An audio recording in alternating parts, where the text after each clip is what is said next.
Bien, entonces, buenos días, vamos a empezar la clase hoy día. Entonces, lo primero que decir antes que se me olvide es algunas cosas son, primero, bueno, el video no alcancé a subir el fin de semana, se trata de subirlo hoy día o mañana, ya lo tengo listo, pensado lo que quiero hablarle de este video complementario, así que lo voy a subir pronto. Lo otro es que esta semana, no olviden, tienen tarea y el objetivo de la tarea, en mi opinión personal, es más bien que, bueno, vale una nota, eso es importante, más la otra tarea, pero lo importante es que pueden estudiar, es decir, que puedan, si quieren, discutir con otras personas, etcétera. Eso no tiene nada de malo, pero mi consejo, por supuesto, es que ustedes mismos expresen sus propias ideas cuando entreguen su tarea. Pero no es que esté prohibido discutir o analizar cosas con otras personas, al contrario, yo creo que es un proceso muy positivo para estudiar.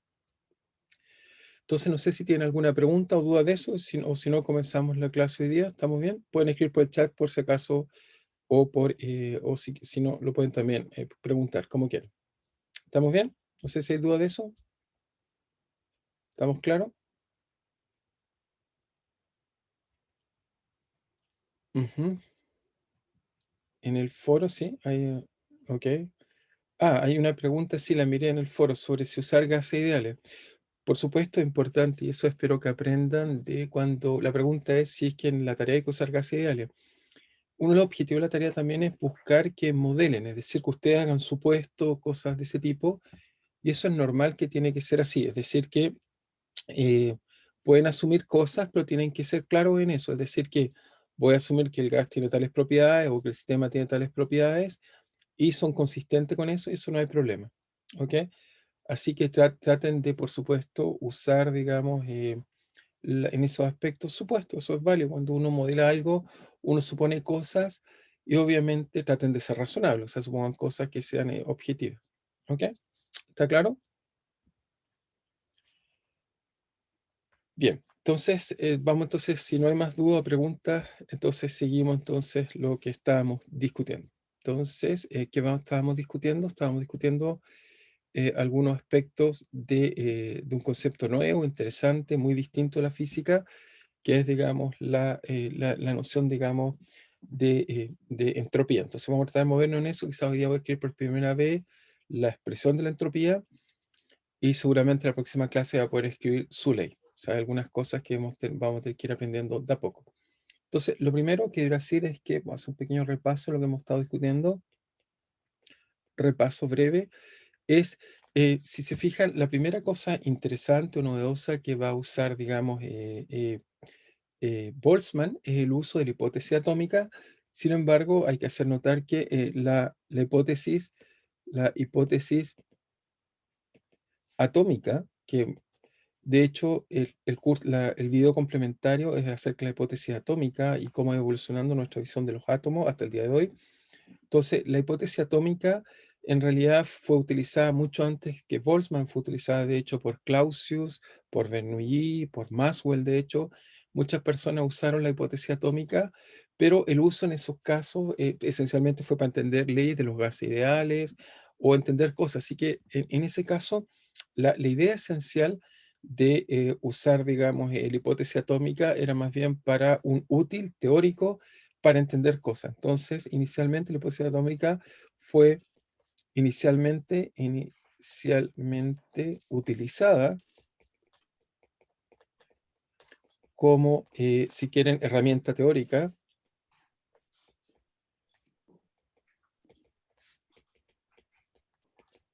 para modelar los sistemas físicos, para modelar, sobre todo, modelar en particular los gases.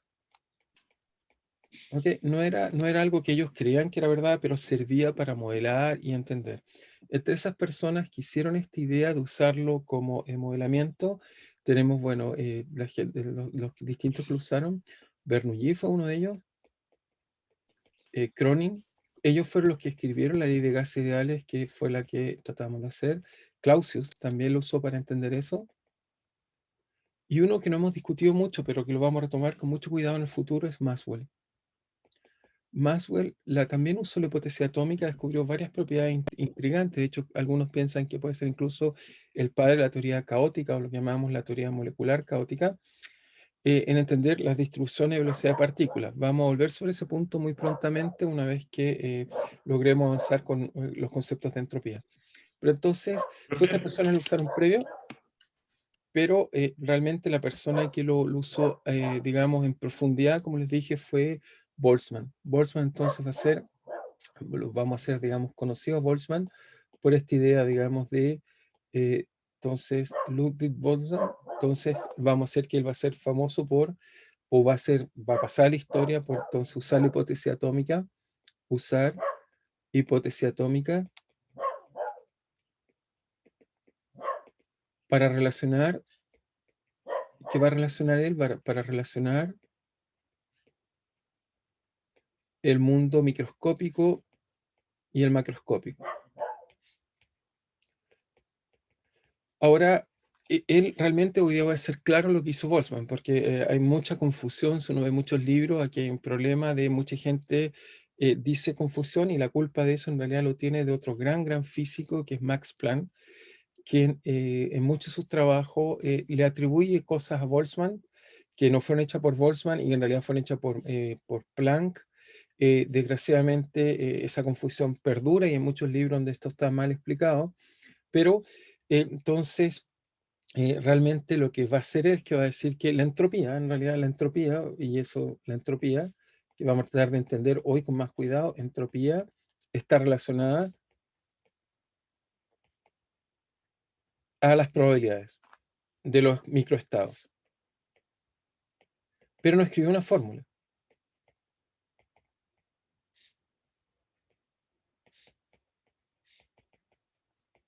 Entonces vamos a tratar de describir quién fue, quién hizo bien esto y etcétera. Pero la idea de Boltzmann es correcta, o sea, va a decir que la entropía, vamos a tratar de entender que este concepto extraño que Clausius introduce a partir de los trabajos de Carnot, que nos enseña o nos dice esencialmente, ¿qué cosa nos enseña esto? Nos dice que cuando tenemos dos cuerpos con distinta temperatura, los ponemos en contacto, siempre fluye el calor en una dirección y por lo tanto va a proponer Clausius a partir de los trabajos de Carnot, que hay una cantidad física que no sabemos cuál es, que desconoce, pero él dice, tiene que haber algo que a medida que hay un proceso térmico, crece y crece y crece. ¿Ok? No es como la energía que uno la transforma de una forma a otra forma. Esto en realidad nos dice que hay una evolución precisa del tiempo. ¿Ok? Y es eso lo que nos afecta a nosotros. Vamos a ver cómo esto, qué tiene que ver esto con el mundo de las probabilidades del mundo microscópico, que es algo bastante sorprendente, digamos, y chocante, pero va a ser así. Entonces veamos cómo uno puede resolver y entender esto. Entonces, lo que hizo, esto sí lo hizo Boltzmann. Boltzmann va a introducir una función especial que colocamos que era función omega de E, V y N, que fue el número de configuraciones microscópicas. ¿Ok? El número de configuraciones microscópicas, número de configuraciones microscópicas, ok, número de configuraciones, configuraciones microscópicas con energía, ahí sí hay algunas sutilezas, energía E y E más delta E. Les dije que este delta E lo asociaba a algo empírico, pero después veremos que es algo más bien fundamental, que tiene que ver con otras teorías que en la época de Boltzmann todavía no se conocía, que era la mecánica cuántica. Entonces, él lo que va a hacer es que asociado a una configuración de un sistema, o sea, nos damos un sistema cualquiera, me gusta tener esta imagen para que nunca lo olviden, son, por ejemplo, qué sé yo, incluso hasta los seres vivos, la imagen que tenemos es que cualquier sistema, si lo miramos microscópicamente, en su interior hay muchas configuraciones, las cuales, digamos, uno tiene muchas configuraciones distintas, es decir, posiciones de sus partículas, velocidades, vibraciones, etcétera, tales que me dan exactamente el mismo sistema macroscópico, es decir, si midimos la temperatura, la energía, etcétera, volumen, número de partículas, hay muchas configuraciones que me dan exactamente el mismo estado. Eso es lo interesante que uno, digamos, descubre de eso que está ahí. Eso va a ser la idea fundamental, es decir, que yo conozco algo macroscópicamente, pero hay muchas configuraciones microscópicas que forman el mismo ente macroscópico. Y en particular, les recuerdo que ustedes mismos muchas veces pierden átomos todos los días, sin embargo, siguen siendo ustedes. Entonces, hicimos un pequeño ejemplo para ilustrar eso, porque les dije que la dificultad en esta parte de la materia es esencialmente contar. porque contar configuraciones es difícil. El ejemplo que les dije se lo resumí, pero bueno, lo puedo volver a colocar acá, digamos, recordarle. El ejemplo que hice fue colocar un cristal atómico, el cual tiene átomos, y en cada uno de estos átomos, entonces podemos ver que si los orbitales no están completamente llenos, uno tiene una cosa muy especial que se llama momento magnético, que nos da simplemente una flecha, nos da un imán, o sea, cada átomo, o si quieren, este orbital, es una especie de imán. Cuando lo colocamos en un campo magnético, los imanes se ordenan hacia arriba, hacia abajo, en paralelo o antiparalelo al campo magnético, y con eso podemos magnetizar un material. Les dije que eso hacen siempre que acercan un imán a cualquier otro material magnetizable y se magnetiza. ¿Ok? Y entonces les dije que el ejemplo que les dije fue, bueno, en vez de representar átomos, que es muy difícil, les dije que podíamos eso representarlo como si teníamos el spin para arriba o para abajo, el momento magnético para arriba o para abajo de cada átomo. Entonces les dije que teníamos n átomos, ¿ok? Si imaginen, soy capaz de contar los átomos que hay, número Avogadro, y de los cuales sabíamos que de los cuales hay al menos m que apuntan hacia abajo. Eso fue lo que les dije que había. Además les dije que la energía de estar arriba, entonces era igual a mu0, que es un momento magnético por B, es una propiedad del magnetismo muy fundamental, es una de las constantes fundamentales de la teoría magnética, así que esa constante está ahí, aparece aquí, mu0 por B, que es la energía de estar hacia abajo. Y por lo tanto, yo puedo tomar un cristal y lo que puedo saber, y eso es lo que uno sabe en realidad, es que si tengo n y tengo m para abajo, entonces sabemos que hay m para abajo, así que tengo m de la forma mu0b, esa es la energía que aportan los espines que están hacia abajo, y lo que están hacia arriba son la resta, o sea, son n menos m que apuntan hacia arriba. Y por lo tanto, eso nos da que la energía total del sistema es n menos 2m de mu0 por b. Y por lo tanto, yo tengo un bloque material, o sea, me imagino cualquier material magnético, ¿ok? Por ejemplo, si quieren un tornillo que acabo de magnetizar, y lo único que sé es que ese material magnético tiene esta energía E, ¿ok? Eso es equivalente, como sé lo que es mu0 y sé cuál es el campo magnético que le estoy aplicando, ok, supongo que eso lo conozco. Entonces me pregunto cuántas configuraciones, cuántos átomos tienen para arriba y cuántos átomos tienen su spin para abajo. Entonces me tengo que imaginar todas las configuraciones. Por supuesto, el sistema físico en ese instante tiene una sola, pero podría tener muchas. Igual como les dije, cada uno de ustedes tiene sus átomos y todas las configuraciones compatibles con su estado de tener temperatura T, E y B son muchas. En este caso las calculamos y lo que calculamos fue y mostramos que el número de posibilidades era muy fácil, es un número que espero algunos de ustedes hayan aprendido en el colegio y si otros no, hay que estudiar esta parte, pero me dijeron que sí, es simplemente la combinatoria. Eso me dice todas las posibles de tomar n números y combinarlo de forma de m. ¿Ok? Y eso nos decía que era n factorial, que nos dice las permutaciones de tomar n e intercambiándolos unos con otros. Eso dividido esencialmente por las permutaciones de m y de n por m. Eso me da todas las configuraciones posibles que tenía el sistema. Y con esto voy a aprender algo muy importante, que es lo que les voy a mostrar ahora, que era que les calculé, pero lo voy a graficar, es que si graficamos ahora esta función como función de m, que es equivalente a graficarlo como función de la energía, porque si conozco m, ¿ok? Entonces conozco la energía. Entonces, como caracterizar, en este caso, el número de microestados como función de la energía que tiene el sistema. Entonces, graficamos eso como función de m.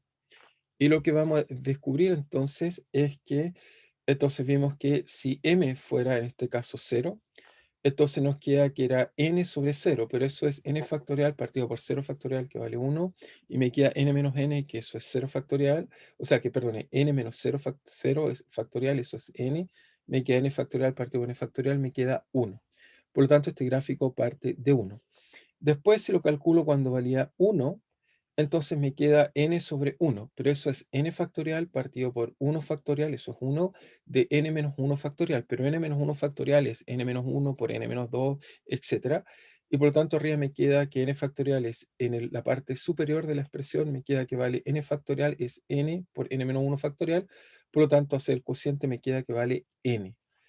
Entonces eso me da que el próximo número es n.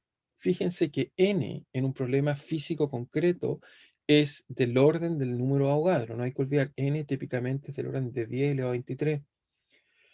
Y por lo tanto me dice que si supongo que hay un solo átomo que tiene spin hacia arriba, tengo 10 elevado a 23 formas distintas de hacerlo.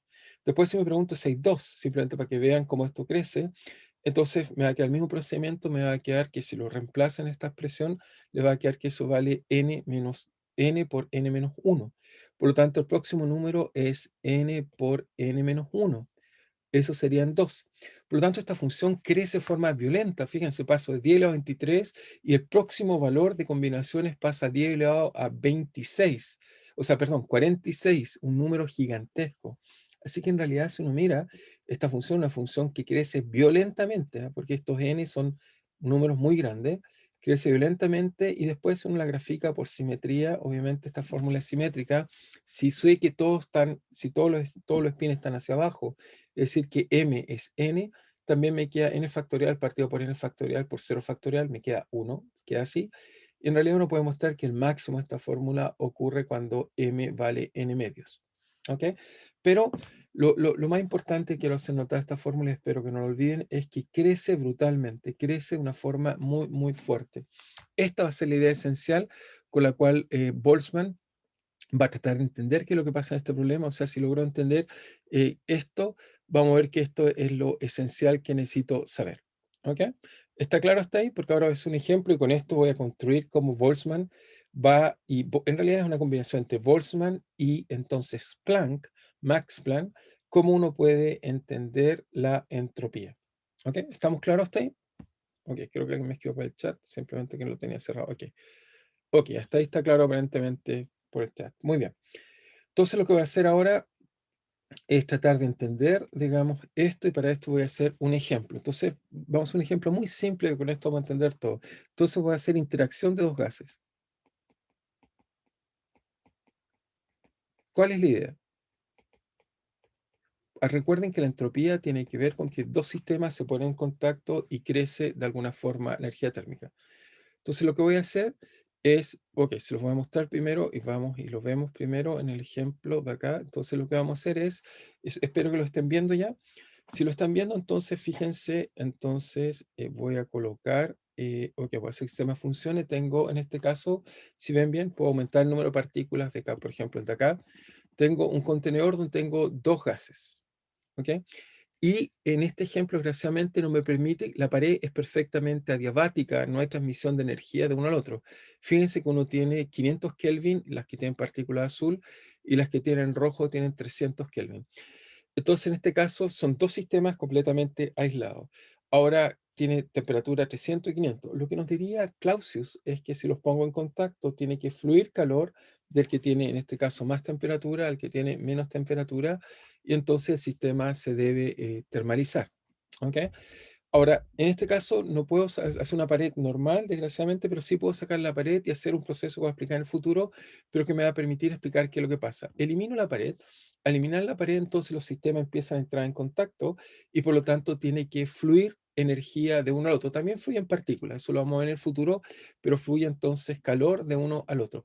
Si se fijan, los sistemas rápidamente todavía no llegan al equilibrio, pero fíjense que las temperaturas empiezan a aparecer más. Poco a poco ambos sistemas y el número incluso de partículas empieza a emparejarse. Fíjense que del lado izquierdo tengo 100 partículas y del lado derecho tengo 80 azules. Se empieza a aparecer cada vez más y espero con el tiempo esto debería mezclarse perfectamente y llegar a un grado de equilibrio. Nunca va a ser exacto, exacto, porque siempre hay pequeñas fluctuaciones, pero el sistema poco a poco se acerca. Fíjense, ahora ya estoy en 90 por acá, 80 y 90 y tantos por acá, y la temperatura de uno es 440 y tanto, 420, y la del otro es 460. Todavía no llega al equilibrio. Pero este proceso de termalización, entonces, está haciendo que el sistema intercambie y llegue a algo que es el equilibrio termodinámico. Clausius diría que lo que pasó es que una vez que llegan al equilibrio termodinámico, tenía un sistema que tenía una temperatura, tengo otra temperatura, los pongo en contacto y el sistema llega al equilibrio cuando la temperatura es la misma en ambos lados. Por supuesto, aquí, porque son poquitas las partículas, hay pequeñas fluctuaciones, pero ya más o menos el sistema está en equilibrio térmico, más o menos son iguales el número de partículas y temperatura en ambos recipientes. Entonces veamos cómo ahora Boltzmann va a usar esta idea en su formalismo y cómo eso nos va a permitir deducir un concepto muy interesante que es la entropía. Entonces veamos cómo esta idea muy simple la podemos usar ahora para entender la entropía. Entonces, ok, y espero que ya estén viendo entonces la tablet. Entonces, ¿cuál es la idea? Entonces yo coloco dos sistemas en contacto, tomo un sistema acá y tomo otro sistema acá. ¿Ok? Y voy a colocar, digamos, son dos sistemas distintos. Simplemente voy a ilustrar, voy a colocarle este color un poco azul para pensar que está un poco más frío, simplemente porque la gente asocia al azul a algo más frío y asocia a algo rojo más caliente. Entonces supongo que tengo dos sistemas en contacto. Este tiene, si quiere, inicialmente temperatura T1 y este tiene temperatura T2.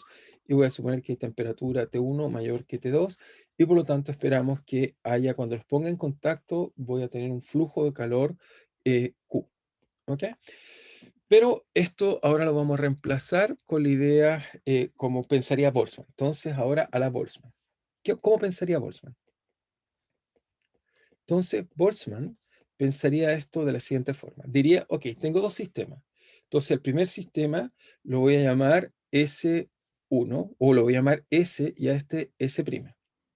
Antes de que haya calor, entonces, antes que haya calor, voy a suponer que este sistema tiene energía E y este, voy a mejor colocarle prima, va a tener energía prima. Entonces, primero vamos a suponer que cada sistema lo denotamos con S y S', ¿ok? Y su energía y sus energías las denotamos simplemente con E y E' respectivamente, ¿ok? Entonces, Boltzmann lo que nos diría es que, bueno, si esto es así, entonces obviamente la energía total del sistema, también podríamos decir la energía total del sistema, es obviamente aditiva. La energía total, llamémosla E asterisco, energía total. Entonces vamos a subrayar eso para recordarnos que es total, energía total, es simplemente la suma de E más E'.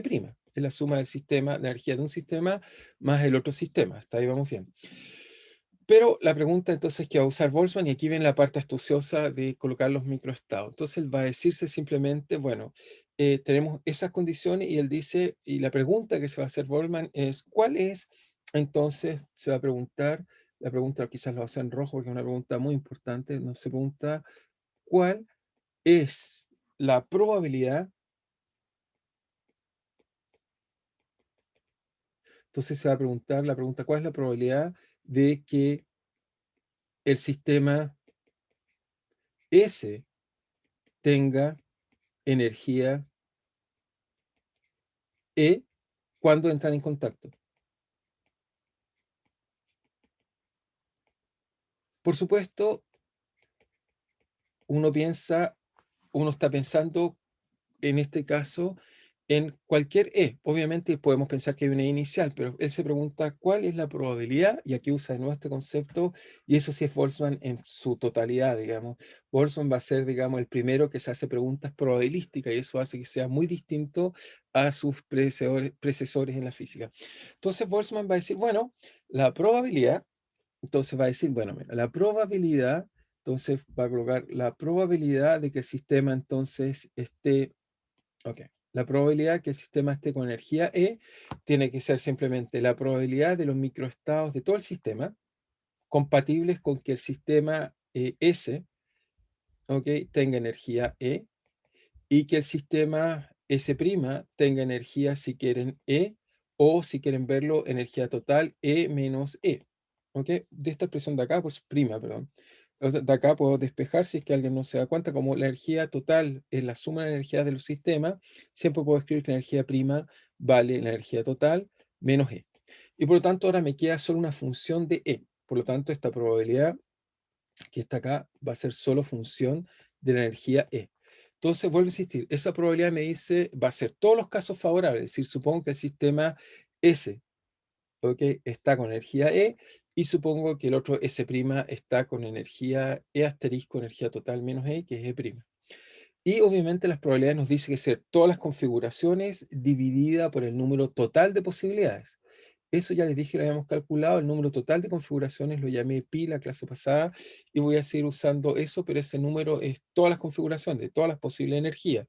Así que esa es una constante que caracteriza, digamos, el sistema. Eso me da la probabilidad. Recuerden, la probabilidad es caso favorable partido por casos totales.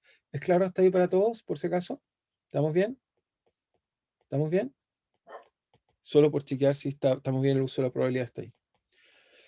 Ahora, si es que estamos bien, lo que voy a hacer es que, como es una constante que no depende de, si quiero lo voy a escribir simplemente una constante de normalización, C por omega de todos los microestados del sistema en su conjunto, del sistema S, E y S' y energía, obviamente, E asterisco menos E. Entonces, ¿qué voy a hacer ahora? Entonces uno dice, y aquí Boltzmann dice, pero ok, pero ¿cuánto vale este omega asterisco? Entonces, Boltzmann lo que va a decir es que este omega asterisco, bueno, si tengo dos sistemas, tengo, si quieren, dos contenedores, tengo el contenedor de acá y el de acá, donde están mis partículas, y solo permito que haya transferencia de energía. Por ahora no hay partícula o otras cosas. Solo transferencia de energía. Él va a decir, bueno, las configuraciones, si yo supongo que el sistema tiene energía E, tienen que ser las configuraciones del primer sistema, multiplicado por todas las configuraciones que tiene el segundo sistema. Es decir, me digo, todas las posibilidades que tiene este, multiplicado por todas las posibilidades que tiene el otro sistema. Eso matemáticamente es equivalente a decir que va a ser los microestados del sistema S con energía E, multiplicado por los microestados del sistema S', que ahora tiene energía E total menos E. ¿Ok?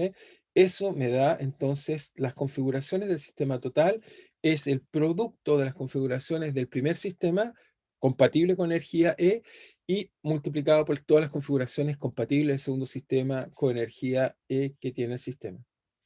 ¿Ok? Eso nos da las probabilidades, el número de configuraciones totales. ¿Y ahora qué vamos a hacer? Una vez que tenemos esto, entonces nos queda que la probabilidad, y aquí viene la parte interesante, la probabilidad entonces nos queda que es esta constante de normalización, que el número 1 partido por todas las configuraciones posibles, pero lo estoy llamando C, como no depende de la energía E, multiplicado por las configuraciones del primer sistema por E, por las configuraciones del segundo sistema S' por E asterisco menos E. Entonces Boltzmann aquí hace el siguiente análisis. Entonces, si graficamos esto, entonces, y lo graficamos como función de la energía E. Recuerden que es la energía del sistema izquierdo.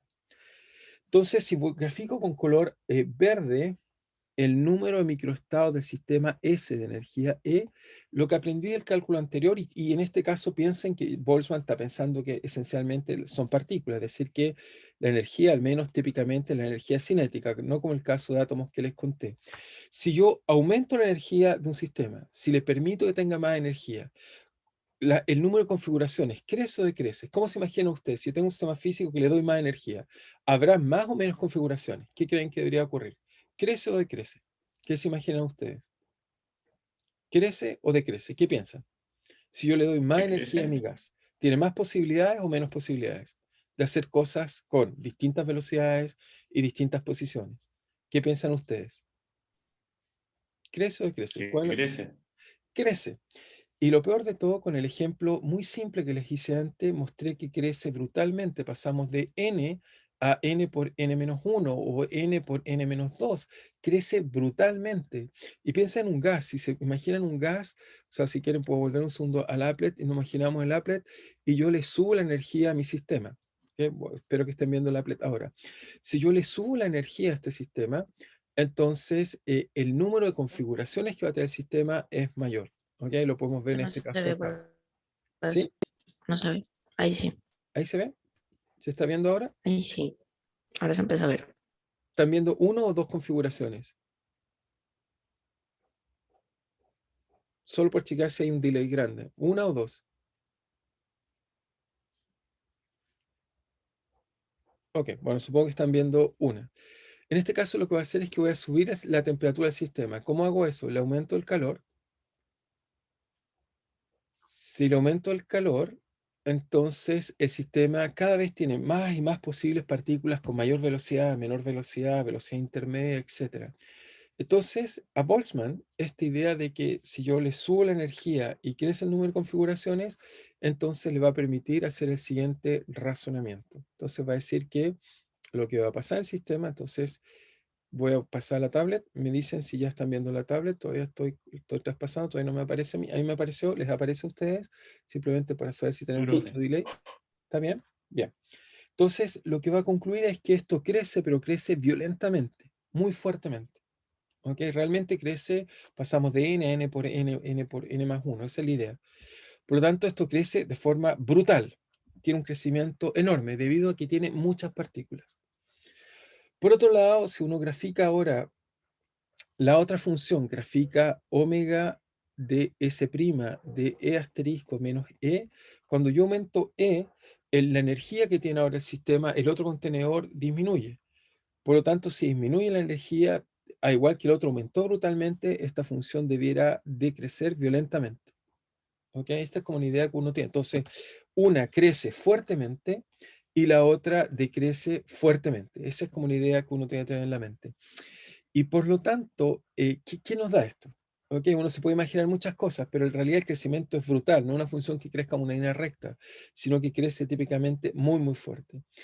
Y entonces, lo que va a llevar esto a concluir a Boltzmann es que si uno grafica ahora la probabilidad, lo voy a colocar en rojo, voy a colocar P acá, la probabilidad es el producto de estas dos funciones. Y entonces él va a llegar a la conclusión que en esta zona del lado derecho, donde la función crece muy poco, la probabilidad, como tengo un número que es muy, muy chiquitito, multiplicado por uno muy grande, pero como se hace muy chico, muy rápido, él va a pensar que en esta zona acá la función es muy, muy, muy pequeña. Y lo mismo pasa hacia el otro lado, porque la otra crece muy rápido, pero la otra crece muy rápido. Y entonces él va a pensar que la única región donde la probabilidad es, digamos, grande, va a ser solo para un E muy particular. Él va a pensar que hay una zona donde la probabilidad es muy grande y casi todas las otras zonas las probabilidades son muy bajas. Entonces, esto, cada uno dice, pero yo voy a generar funciones donde esto podría ser esto uniforme, es verdad.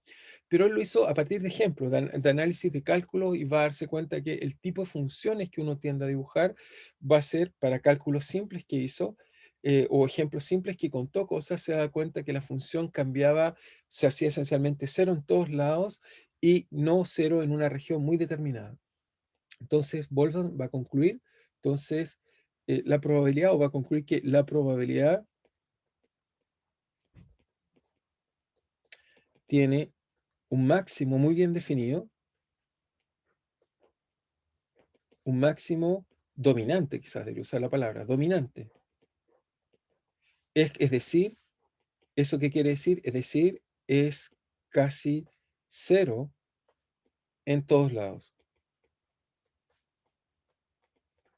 ¿Ok? Salvo una región. Entonces, Boltzmann va a concluir que la probabilidad de los microestados tiene esta forma con la curva en rojo que les hice ahí. Es muy grande en una zona y muy pequeña en las otras zonas. ¿Ok? Y entonces va a concluir que este sistema, cuando lo coloco en contacto térmico, ¿ok? Este sistema, cuando lo coloco en contacto térmico, como el que están viendo acá, entonces, esencialmente, obviamente hay una cosa, probabilidades, fíjense, probabilidades. Es posible que todas las partículas estén al lado derecho, es posible que todas las partículas estén al lado izquierdo, todo eso es posible. Pero en la práctica, la probabilidad de encontrar todas las partículas en el lado izquierdo o todas las partículas en el lado derecho es muy pequeña. El sistema va a estar siempre en este estado de alta probabilidad, que más bien esté en un estado intermedio. ¿Ok?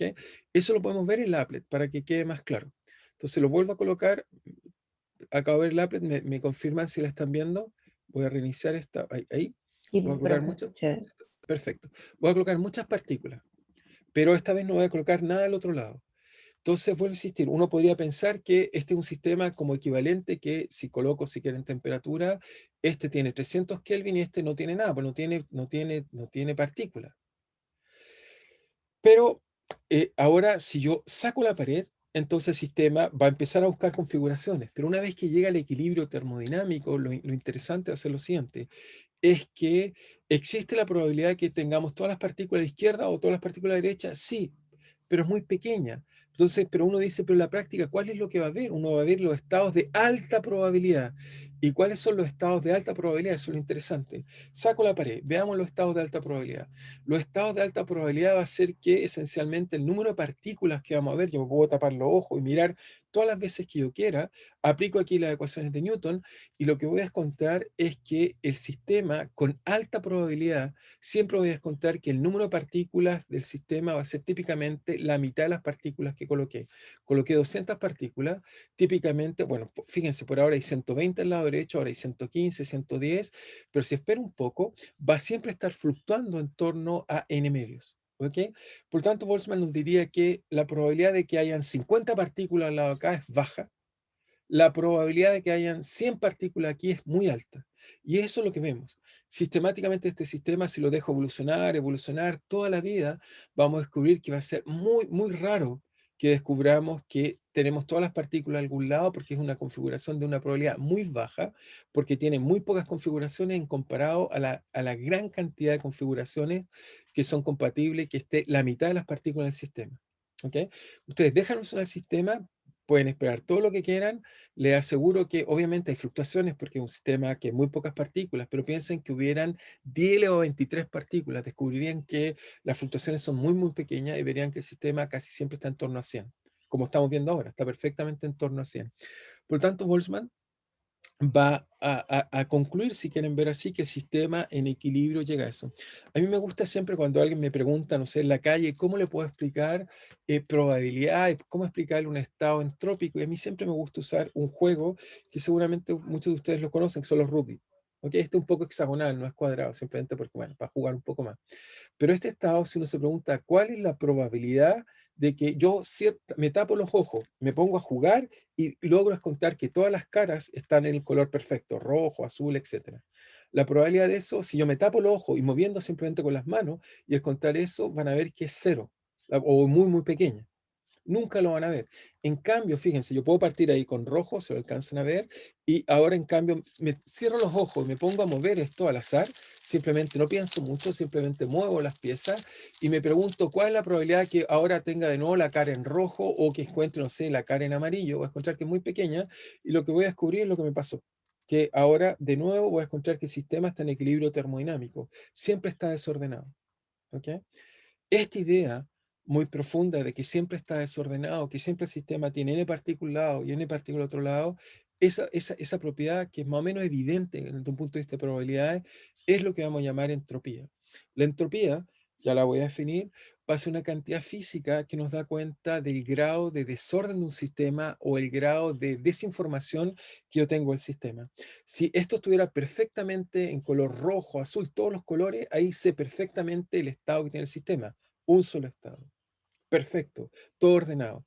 Pero cuando está desordenado, tengo tantas configuraciones que no sé, sé que hay un estado desordenado de entropía, pero no sé cuántas configuraciones hay. Bueno, las puedo calcular, pero sé muy poco el sistema, porque no sé si ahora de tener, por ejemplo, una zona con 4 naranjos, o 5 naranjos, o 8 naranjos. Hay un grado de desinformación enorme. Y la entropía lo que va a hacer es medir esto. Entonces, fíjense que Boltzmann va a tratar de asociar el desorden con propiedades macroscópicas si quieren, cómo evolucionan los sistemas. Entonces, hace esta idea que es muy distinta a la física tradicional, la que él va a tratar de empujar y tratar de explicar qué es lo que está ocurriendo. ¿Ok? Supongo que es claro. No sé si alguien más tiene pregunta a eso, si no volvemos y seguimos tratando de entender un poco las ideas de lo que estamos discutiendo. ¿Ok? ¿Estamos bien hasta ahí? ¿Está claro? Por lo menos la idea, entonces, ¿estamos bien? Simplemente con eso, sí, así yo, ok, estamos bien. Entonces, lo que nos va a decir esto entonces, o lo que nos dice este análisis que acabo de hacer, que lo pueden hacer, insisto, si no tienen un cubic o algo así, jueguen con él, les puede servir para pensar. Lo que uno va a decir entonces es que, lo que uno va a concluir de estos cálculos, o la idea de Boltzmann, es que, ¿cuál es la observación importante? La primera observación relevante y profunda que uno puede decir es que el sistema, el sistema tiene un estado de alta probabilidad.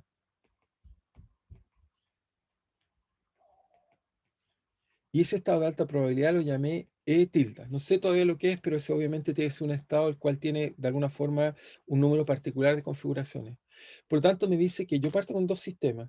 los coloco en contacto y el sistema se va a un equilibrio, pero que es un equilibrio de alta probabilidad.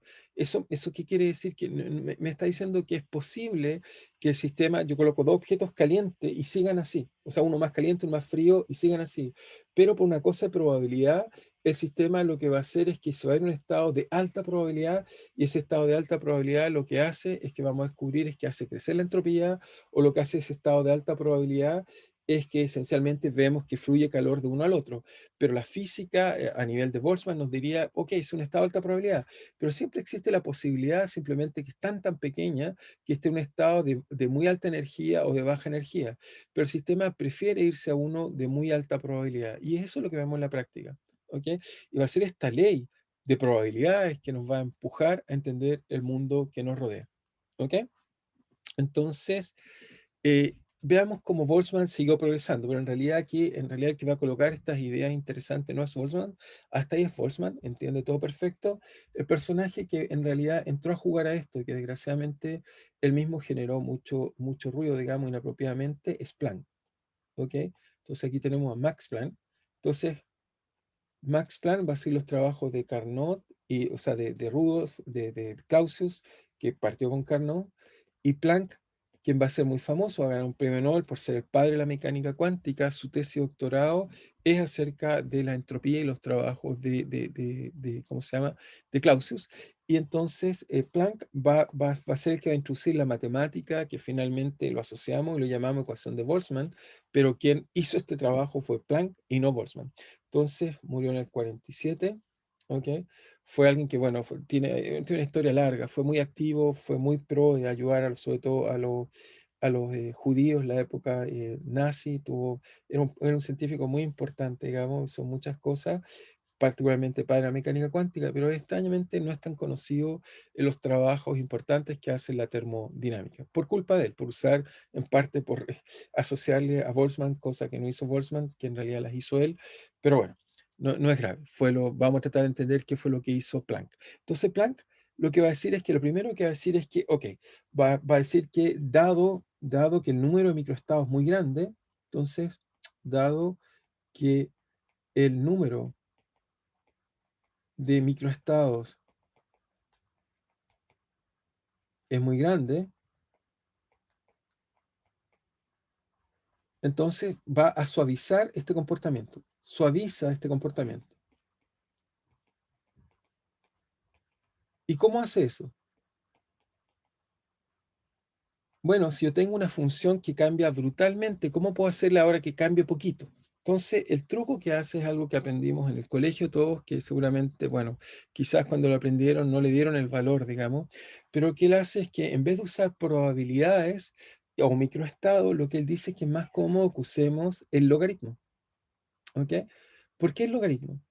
El logaritmo de un número muy grande se transforma en un número pequeño. Por ejemplo, el logaritmo de 10 es 10, el logaritmo de 100 es simplemente dos veces el logaritmo de 10. O el logaritmo, no sé, 10 a la 23, 23 veces el logaritmo de 10. O sea, suaviza fuertemente las cosas. El logaritmo es una función, si se recuerdan, que es la más lenta de las funciones, que crece de una forma muy suave. ¿Ok? Entonces, usar logaritmo va primero que nada a suavizar las cosas. Entonces, en nuestro caso, recuerden que vamos a ver que hay algo profundo detrás de esta idea, no es una cosa simple porque uso esto, pero una es porque lo suaviza, eso estamos de acuerdo.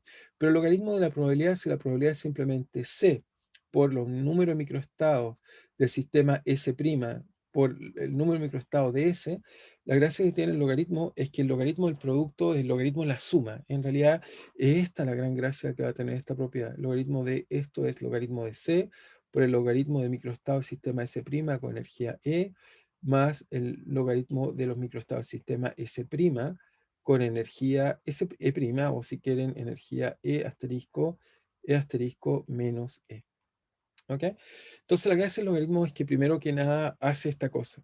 Ahora, la razón profunda por la cual usó esto, y aquí no se ve, por ahora pareciera ser no tener una razón, vamos a ver que esta propiedad nos va a revelar una propiedad profunda de la entropía, que es que va a ser una cantidad aditiva. Es decir, que si yo tengo un sistema que va a tener una entropía, todavía no sé lo que es, ya se los voy a enseñar. Tengo otro sistema con otra entropía, vamos a ver que la entropía de todo el sistema es la suma de la entropía. Esta es una propiedad fundamental que va a tratar de postular Clausius. Clausius va a decir si un sistema, los sistemas físicos tienen una entropía, tengo otra entropía, los pongo en contacto, tengo una nueva entropía, lo que vamos a descubrir siempre es que la entropía en ese instante, antes de poner que el sistema evolucione, es la suma de las entropías. ¿Ok? Entonces, eso matemáticamente va a estar implícito en esta expresión que Planck va a proponer para entender este tipo de cosas. Entonces, ¿qué es lo que hace? Bueno, entonces, como vemos que la física es que yo tomo estos dos sistemas, o sea, ¿cuál es la idea? Voy a hacer una imagen ilustrativa de lo que quiero decir. Entonces, parto con mi sistema que está acá. Tengo un sistema acá que está frío, lo pongo en un sistema que está caliente, lo pongo en contacto, después los sistemas evolucionan, y cuando evolucionan llegan a un equilibrio. ¿Ok? Entonces, al principio mi sistema no está, si quieren, esta pared está ahí, pero ahora es una pared que permitió que hubiera trabajo. Entonces, al principio mi sistema está en un estado, este está, no sé, en una energía cualquiera. Entonces, el sistema S', si quieren, esta energía, quizás lo voy a colocar así, E, y este está en E', pero ahora el sistema va a llegar a una energía de equilibrio donde los dos sistemas encuentran un equilibrio a energía E. En realidad esa es la buena idea. Entonces, yo coloco dos sistemas, tienen distinta energía interna, los coloco en contacto, se termalizan y logran encontrar una energía de equilibrio E tilde. Pero, ¿qué es E tilde? E tilde, no olvidar, correspondería al estado de mayor probabilidad. Simplemente coloco E tilde correspondería a ese estado que acabamos de ilustrar, que la probabilidad se maximiza. ¿Ok? Coloco dos sistemas en contacto y simplemente los dejo mezclarse, o en este caso los dejo que intercambien energía, y el sistema, en realidad, cuando evolucionan de un punto de vista microscópico, los sistemas tienden a irse a su estado de mayor probabilidad. Esa es la idea que va a proponer Boltzmann y que obviamente Planck va a tratar de seguir y tratar de entender cómo eso es posible. Entonces él va a decir, bueno, si esto es cierto, si lo que acabo de decir es correcto, si el sistema trata de irse esta energía de mayor probabilidad, ¿cómo eso lo interpreto matemáticamente? Bueno, eso lo sabemos hacer bien. Simplemente lo que debería hacer es tomar la derivada de con respecto a la energía de la probabilidad. ¿Ok? Pero en vez de tomar la de la probabilidad, uno puede hacer y tomar, y esta fue su idea porque las matemáticas eran más fácil, logaritmo de la probabilidad. Fíjense que esto matemáticamente es equivalente. Esto es equivalente a la derivada del logaritmo, es 1 partido por el argumento, ¿ok? Y esto lo tomo por simplemente la derivada de la probabilidad. ¿Ok?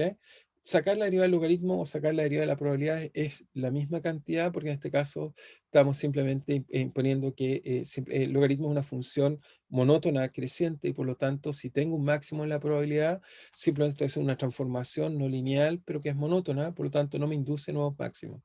Y por lo tanto, encontrar el extremo, imponer que esto es cero, matemáticamente me permite entonces encontrar ese tilde, que es el máximo de probabilidad. ¿Ok? Recuerden, calcular el máximo de la probabilidad es simplemente imponer que su derivada sea cero, sumar los extremos, después chequeo que sea un máximo, tengo que calcular segunda derivada, pero lo primero es que usamos el logaritmo. ¿Y por qué usamos el logaritmo? El logaritmo es una función suave, monótona, por lo tanto no me crea nuevos ceros, primera cosa, no olviden eso, no me crea nuevos ceros, y la ventaja que tiene matemáticamente es que como estos números son muy grandes, el logaritmo los va a suavizar. Después vamos a ver que además eso me va a permitir que sea aditivo. Entonces, fíjense, tengo que calcular la derivada de esto, es calcular la derivada de esta expresión que tengo acá arriba, que fue la que calculé antes, que es simplemente la probabilidad, es simplemente la suma de estos logaritmos.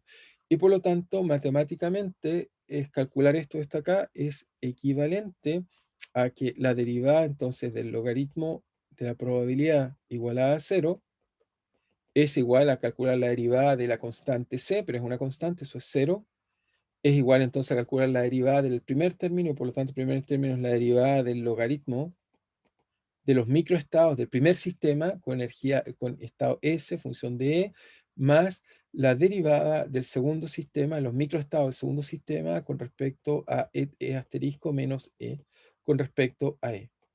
¿Ok? Y eso igualarlo a cero. Eso me debiera dar la energía de equilibrio.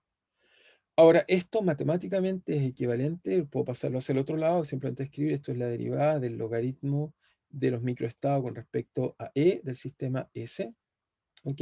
Y eso es igual a menos, lo paso hacia el otro lado, menos la derivada del logaritmo de los microestados del sistema E asterisco menos E, ¿ok? No olvidar que eso, si es que alguien, eso es simplemente una definición, eso es la energía de prima, ¿ok? Dado que la energía total se conserva. Y por lo tanto, esto anterior lo puedo volver a escribir y esto de acá, si quieren, puedo decir que esto es la derivada de D a logaritmo del sistema S', microestado del sistema S' con respecto a E', hago un cambio variable, en vez de hacer la derivada de energía con respecto a E, y simplemente hago de E' a D. Uso la regla de cadena. Pero recuerden que E total es conservado y eso es E más E'. Por lo tanto, si derivo esto con respecto a E, me queda que el primer término es 0, el otro es simplemente D a D vale 1, y D a D' es D a D' a D, eso no lo sé. Por lo tanto, concluyo que eso ya es obvio, me dice que DE' a DE vale simplemente menos 1. Y por lo tanto, ocupo esta expresión que acabo de usar aquí, en esta expresión que está acá, la reemplazo ahí, y entonces encuentro que el equilibrio, la condición de equilibrio, lo vamos a colocar en rojo porque es la condición de equilibrio, me dice que el logaritmo del número de microestados, la derivada del logaritmo con respecto a E, del sistema S con respecto a E, tiene que ser igual a la derivada del logaritmo del número de microestados de S' con respecto a su energía. Esto tiene que darme la condición de equilibrio del sistema físico. Esto tiene que darme el equilibrio. ¿Ok? La probabilidad se maximiza cuando se cumple esta relación. Así que esta relación de acá la llamamos relación de equilibrio.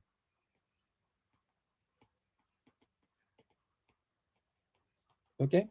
Boltzmann va a concluir entonces, ¿qué es lo que significa esto, desde un punto de vista físico? Significa que estoy diciendo que la tasa de variación de de los microestados, porque si los microestados crecen monótonamente, entonces estoy en realidad diciendo eso, estoy diciendo que la tasa de variación de los microestados de un sistema se transforma igual a la tasa de variación de los microestados de otro sistema. Cuando eso ocurre, los sistemas están en equilibrio. Veámoslo en la simulación. Quizás alguien no entiende qué estoy haciendo, pero lo que estoy haciendo es, volvamos a la simulación, ahí quizás va a dar un poco más de luces de esta cosa un poco extraña que estoy diciendo. Entonces, fíjense, coloco muchas partículas a algún lado acá. Voy a colocar, qué sé yo, 200. Y acá coloco otro número distinto, no tiene por qué ser el mismo. Entonces, fíjense, lo que estoy diciendo es que estos dos sistemas se van a equilibrar.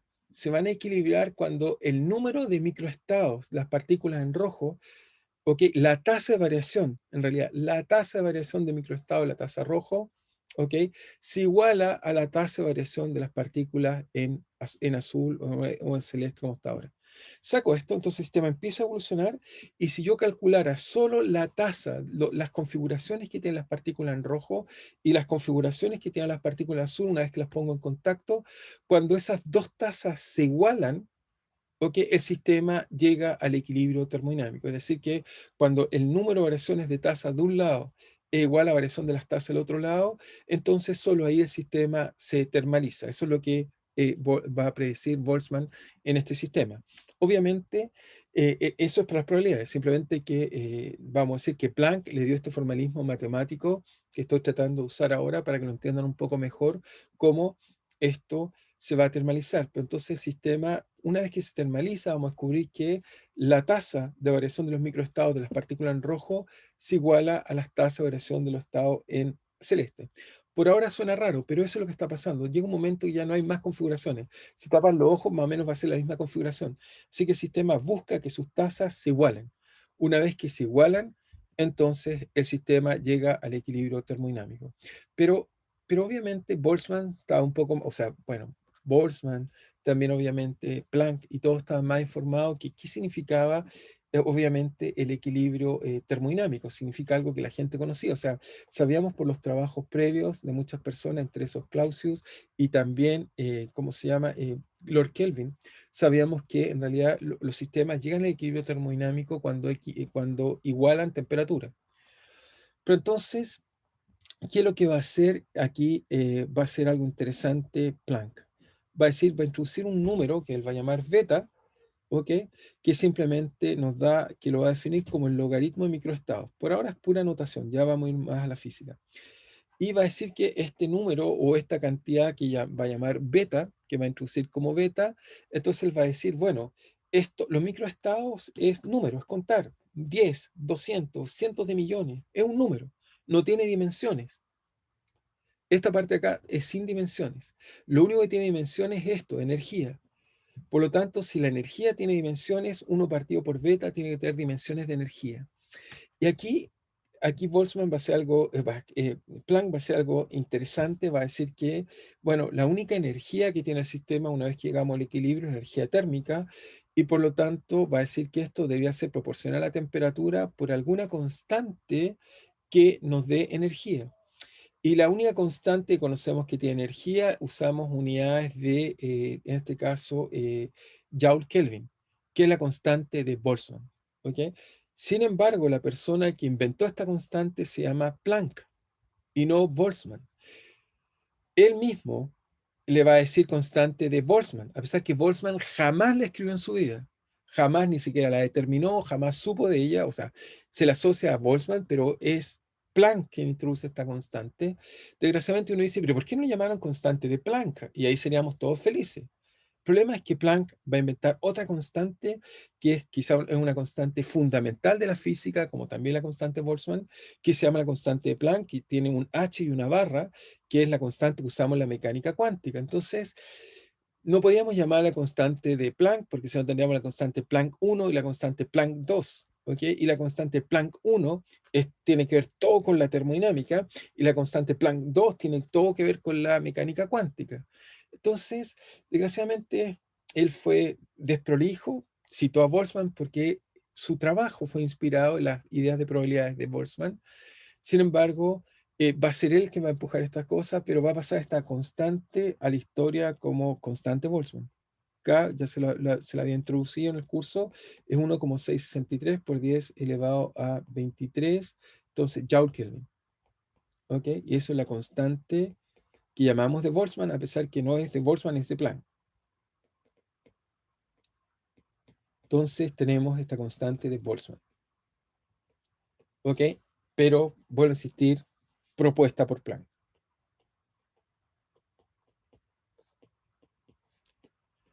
Pero Planck fue más allá. Veamos lo que nos va a decir Planck más allá, o interesante, que por qué va más allá. Entonces, él va a decir, ok, entonces esta constante, si quieren beta, que es 1 partido por kt, esta constante que si quieren es la derivada del logaritmo de omega a d, o si quieren, hay gente que le gusta escribirla como 1 partido por microestados, derivada de los microestados con respecto a la energía, es simplemente derivada del logaritmo, son todas expresiones equivalentes, no hay nada profundo en eso, son solo definiciones o expresiones matemáticas equivalentes. Entonces Planck va a decir, ok, los sistemas, cuando llegan al equilibrio térmico, en realidad, ¿qué es lo que está haciendo? ¿Qué es lo que me dice la relación de equilibrio térmico? Esta relación que le acabo de escribir. Bueno, lo que me dice es que la temperatura, lo que me está diciendo esta relación de acá, me dice en realidad algo muy profundo, me dice entonces la relación que encontré de equilibrio, el equilibrio térmico, el equilibrio térmico que les acabo de escribir, lo único que me dice equilibrio, lo único que me dice es que la derivada del logaritmo de los microestados del sistema S' con respecto a E, que eso es 1 partido por su kT, su temperatura, es igual a la derivada de los números de microestados del sistema S' con respecto a DE, que es también su temperatura. Por lo tanto, en realidad, lo que va a imponer, en realidad uno lo impone al revés, pero trato de decirlo como lo pensaría Planck. Lo que uno va a imponer es que el sistema encuentra su estado de mayor probabilidad cuando la temperatura del sistema izquierdo igual a la temperatura del sistema derecho. ¿Ok? Eso ya lo sabíamos, eso había sido propuesto por Clausius, por Kelvin, por muchas personas, sabíamos eso, pero en este lenguaje matemático eso corresponde, insisto, a simplemente imponer que el sistema iguala temperatura. Pero Planck entonces va a ir un poco más allá. Y entonces, ¿qué va a hacer entonces de interesante? Entonces Planck va a decir, ok, entonces los sistemas igualan temperatura. ¿Ok? Entonces, entonces el equilibrio significa el equilibrio es igualar temperatura.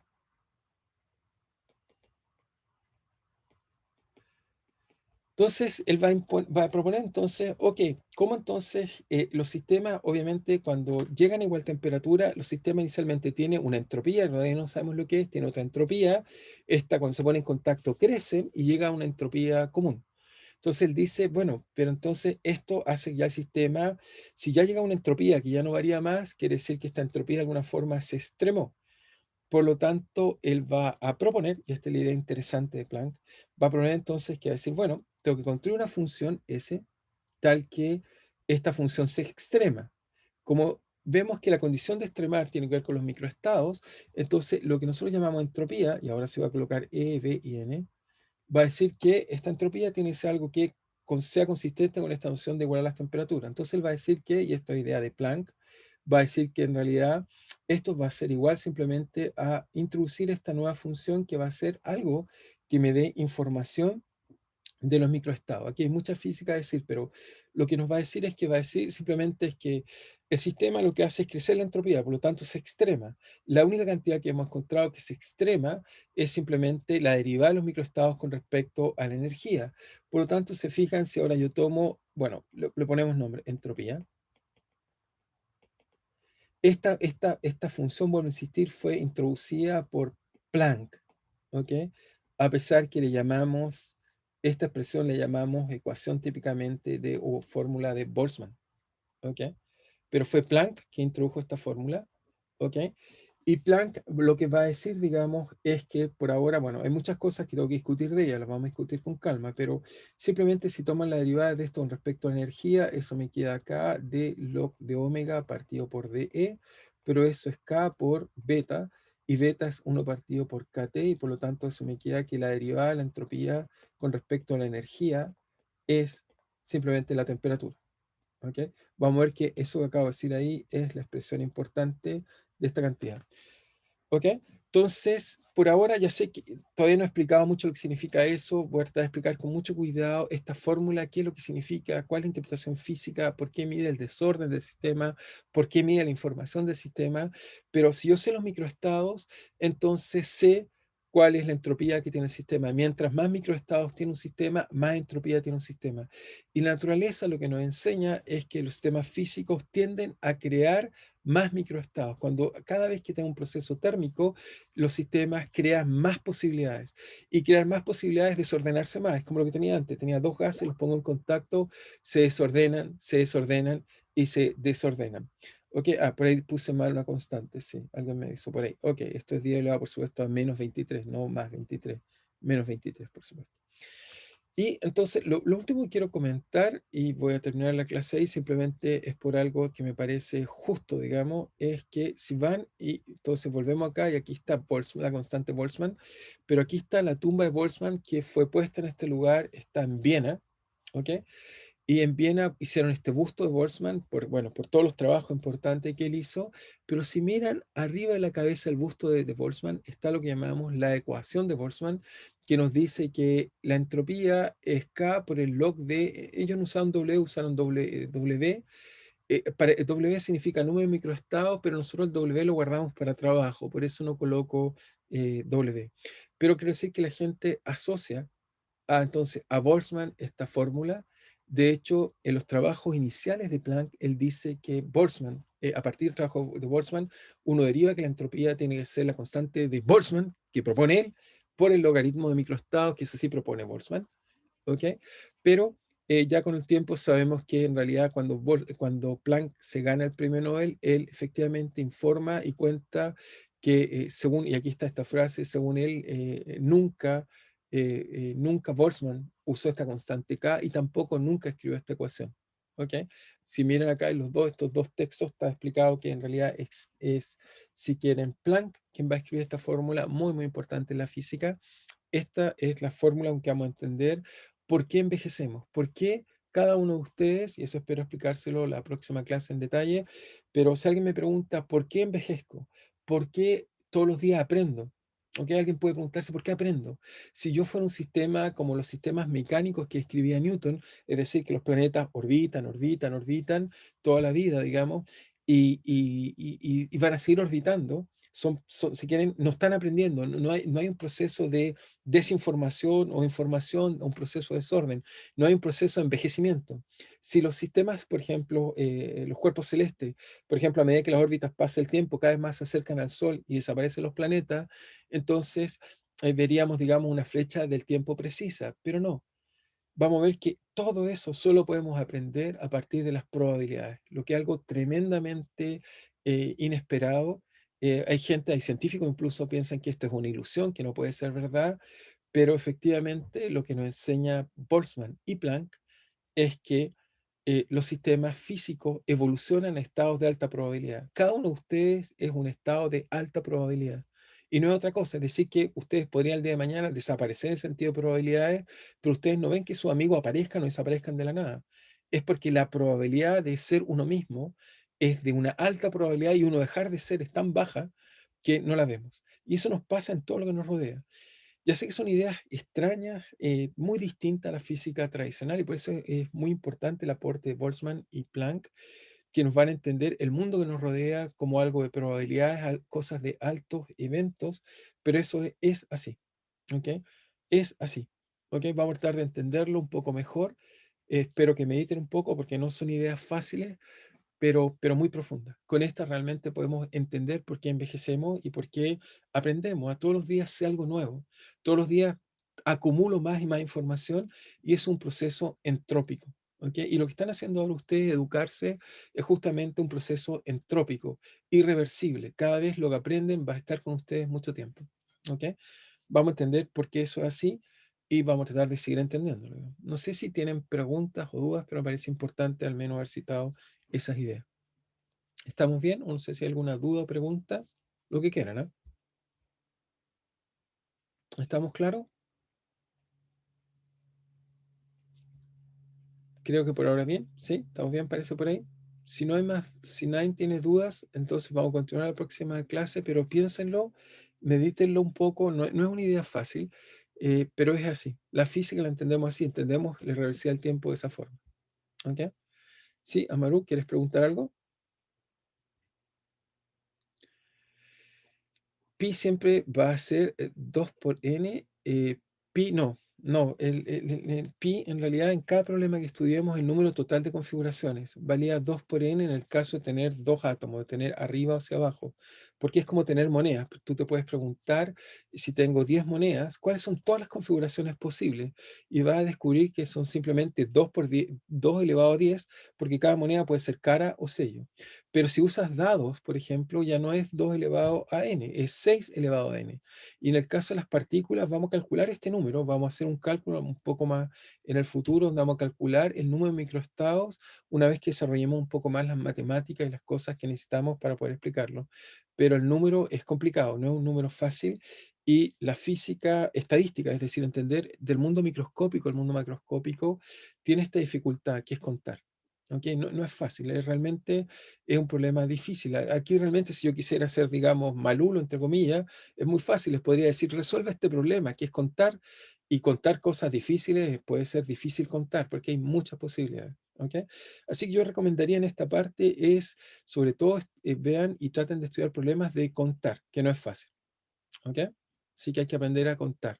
¿Ok? Eso va a ser un poco complejo, digamos. Y aquí las probabilidades es muy necesario. ¿Ok? Así que Boltzmann nos va a abrir esto y nos va a permitir entender mejor las cosas. Hay que tomar muchas configuraciones para poder entenderlo, así es. ¿Ok? ¿Estamos claros? Muy bien, entonces les recomiendo, entonces insisto, que traten de hacer su tarea y pueden discutir con sus compañeros, no tiene nada de malo, eso es parte de lo que uno espera y así eso les va a ayudar, pero, cuando ustedes escriban su tarea, digan yo entendí esto, etcétera, eso es bueno, ¿ok? Pero no tiene nada de malo que discutan con más personas, traten de hacerlo, se los recomiendo. Siempre uno aprende al discutir. Bien, entonces si no hay más preguntas, nos estamos viendo el jueves y ahí discutimos esta idea de la entropía. Vamos a estar de lleno ahora a entender qué es la entropía, que espero que les guste, que es muy importante, sobre todo hoy en día para la informática. Aunque uno no crea, toda la teoría de información es eso, así que se las voy a tratar de contar también. Así que nos vemos, cuídense, nos vemos el jueves. Gracias, profe. Chao, nos vemos, cuídense. Que esté bien. Muy bien, estén todos bien, cuídense.